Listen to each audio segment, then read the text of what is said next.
যৌথ ব্যবসা করবেন আর সম্পর্ক খারাপ হবে না, এটা তো হতেই পারে না। সম্পর্কটা আছি নতুন এই ভিডিওটিতে, আশা করি পুরো ভিডিও জুড়ে আপনি আমার সাথেই থাকবেন। আমার পরিচিত যতজন যৌথ ব্যবসার সাথে ছিলেন প্রত্যেকের ব্যবসায় ভেস্তে গেছে। অনেকেই মনে করে একটু বেশি বয়সে গিয়ে যদি যৌথ ব্যবসা স্টার্ট করে হয়তো সম্পর্কটা তখন ভালো থাকবে, কারণ তখন তো সবাই বুঝদার। বিশ্বাস করবেন কিনা জানি না, টাকার কাছে কেউ কাউকে বিশ্বাস করে না। আমার পরিচিত যারা ছোটরা, মানে ধরেন 20, 22, 25 এই বয়সে যারা যৌথ ব্যবসা স্টার্ট করেছিলেন তাদের ব্যবসা লাটে উঠেছে। যৌথ ব্যবসার মূল ব্যাপারটি হচ্ছে অবিশ্বাস। যৌথ ব্যবসার মূল ব্যাপারটি হচ্ছে যে নিশ্চয়ই ও টাকা ছয় নয় করেছে। যৌথ ব্যবসা কি সেটা আগে একটু বুঝি। যৌথ ব্যবসা হচ্ছে একাধিক মানুষ মিলে যে ব্যবসাটি শুরু করে সেটি হচ্ছে যৌথ ব্যবসা, যেখানে এক একজনের এক এক পরিমাণ মূলধন থাকে অথবা সমান আকারে মূলধন থাকে। যেভাবে মূলধন বন্টন হয় সেভাবে মুনাফা বন্টন হয়। যৌথ ব্যবসা যারা করে ম্যাক্সিমাম খেয়াল করবেন যে এই ব্যবসার সাথে যারা অংশীদার থাকে সবাই সমান কাজ করে না, সবাই সমান ইফোর্ট দেয় না, পরিশ্রম করে না, সবাই সমান গুরুত্বপূর্ণ ব্যাপারগুলো দেখে না। তো তখন কি হয়, যারা পরিশ্রম করে তারা লভ্যাংশ নিয়ে আসার পরে সমান বন্টন করতে তাদের মধ্যে কি হয়, কষ্ট হয়। এইটা কিন্তু খুবই স্বাভাবিক ব্যাপার যে কষ্ট করব আমি আর তুমি ওখানে বসে বসে নিজের কাজ ঠিকই করবার, মাঝে মাঝে এসে শুধু টাকা নিয়ে যাবে, এটা তো হইতে পারে না। আমাকে এক বাক্যে যদি জিজ্ঞেস করেন আপু যৌথ ব্যবসা কি করবো কি করবো না, আমি ডিরেক্ট বলবো যৌথ ব্যবসা তো দূরে থাক, ধারের কাছেও যাবেন না।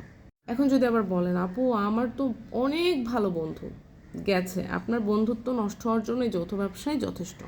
শুনেন, আপনার সাথে আপনার যৌথ পার্টনার যারা আছে তারা আপনার ঘনিষ্ঠ বন্ধু হতে পারে, রক্তের সম্পর্কে ভাই ব্রাদার হতে পারে, সবচেয়ে ভালো আড্ডার দল হতে পারে, যে প্রতিদিন ওদের সাথে আমার সম্পর্ক ভালো যায়, ওদের সাথে আমার উঠা বসা চলাফেরা, ওদের সাথে আমার সব কিছু, ওদের সাথে আমার জীবনেও দ্বন্দ্ব হবে না।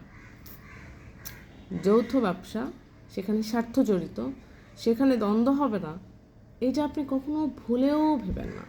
যৌথ ব্যবসা দিলে হবে কি, প্রথমত আপনার সাথে একটা অবিশ্বাসের সম্পর্ক তৈরি হবে, তারপর মূলধন নিয়ে একটা সন্দেহ তৈরি হবে, তারপর সম্পর্কটা গোল্লায় যাবে, সেই সাথে ব্যবসা মাথায় উঠবে, সেই সাথে আপনার সারা জীবনের জন্য যে সম্পর্কটা নষ্ট হলো এটা কিন্তু আর কখনো ভালোও হবে না।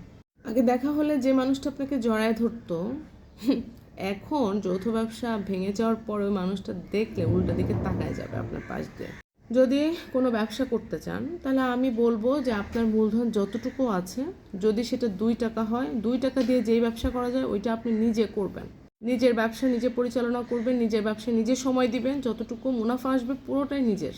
হ্যাঁ, এখন তো আবার আরেকটা কথা আসতে পারে যে স্কয়ার গ্রুপে কিন্তু 4 জন বন্ধু মিলে স্টার্ট করেছিল। একটা কথা মনে রাখবেন, আগের যুগের বন্ধুত্ব, আগের যুগের সম্পর্ক আর বর্তমান সময়ের স্বার্থন্বেষী সম্পর্ক কিন্তু এক নয়। আগের যুগের বন্ধুরা অন্য বন্ধুর টাকা গুছায় জমি কিনে দিত। আগের যুগের বন্ধুত্ব ছিল ভাইয়ের চেয়েও অনেক বেশি গুরুত্বপূর্ণ। সো সেইটার সাথে তুলনা করে আজকে আপনি ভুল করবেন না। আমাকে আমার 3 বন্ধু অফার করেছিল যে চল একসাথে ব্যবসা করি। আমি ডিরেক্ট বলেছি সম্পর্ক নষ্ট যদি করতে না চাস তাহলে এই কথা জীবনে বলবি না। ভাই প্রয়োজনে একটা ভ্যান গাড়ি নিয়ে সেটা ফুচকার ব্যবসা দেন, তবুও রাজকীয় ব্যবসা দিতে গিয়ে মান সম্মান থেকে শুরু করে সব হারায়েন না। বিশেষ করে যারা অর্থনৈতিকভাবে একেবারে ধরেন ওই মূলধনটুকুই আছে, তার কোনো ব্যাক সাপোর্ট নাই। এখন আপনাদের ব্যবসায় যদি কোনোভাবে ধরেন ব্যবসায়িক লস হলো, তার জন্য মেনে নেওয়াটা কিন্তু অনেক কঠিন হবে এবং একজন অন্যজনকে দোষারোপ করতে থাকবে তোমার ভুলের কারণে এটা হয়েছে, বা আগে করলে এরকম করলে এটা হতো, কারণ তার ওই মূলধনটুকু হারিয়ে গেলে তার তো আর কিছু নেই। এভাবে সম্পর্কের শেষ।